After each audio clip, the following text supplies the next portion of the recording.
sans intention de la donner, ça veut dire quoi quand tu donnes 23 coups à une femme, enfin? Mais arrêtez de répéter les 23 coups. Il les tue. Mais non, il ne les tue Dans pas. ce qu'a dit Marlène Schiappa.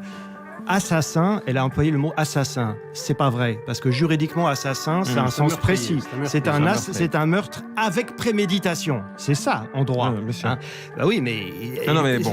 Oui, d'accord, mais elle est membre du gouvernement, donc elle est censée quand même maîtriser le sens des mots qu'elle emploie. C'est pas un assassinat. De la part de responsables d'associations ou même de ministres, je trouve que c'est un détournement de termes qui est quand même assez irresponsable.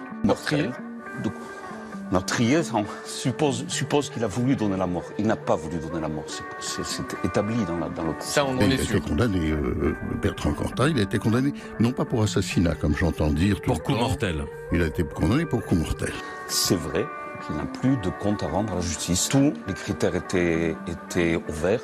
Il a fait presque 5 ans de prison. Admettons presque. Des réseaux sociaux, des horreurs qui sont... pardonnez-moi l'expression, balancée à la faveur de Pascal, On n'a Venez. jamais connu dans notre histoire judiciaire un homme condamné pour le crime de coup mortel, ayant purgé sa peine Et montant sur scène, soumis à un opprobre médiatique Philippe. constant. À quoi nous assistons, c'est aussi une forme de lynchage.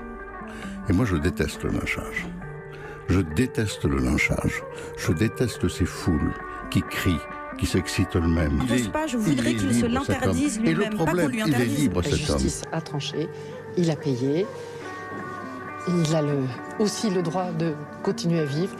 L'impunité, c'est quand un coupable échappe à la répression. Il a été condamné pour le meurtre de Marie-Trintignant. Pas pour le meurtre d'abord, pas pour le meurtre, si vous voulez faire un peu de droit, pour des coups et blessures volontaires ayant entraîné la mort sans l'intention Non, d'agir. Je l'ai souvent dit, vous ne pouvez pas demander à une victime de considérer avec complaisance le sort de l'artisan de son malheur. Autant vous êtes totalement illégitime à nous raconter ce que vous nous racontez, parce que vous voulez diriger nos vies dans une espèce d'ostracisme. Vous vous emparez de ce lacrymal. Il faut se faire discret. C'est ce qui s'est fait. Mais comment vous vous faites discret quand vous vous produisez en scène? C'est antinomique. Qu'on le laisse faire, je le redis, les gens ne sont pas obligés d'y aller. On n'est pas obligé de vociférer. Là, il y a une espèce de déferlement de haine de gens qui ne sont pas concernés. Que la famille exprime ce qu'elle a exprimé, je l'entends, mais que les autres se mêlent de leurs oignons.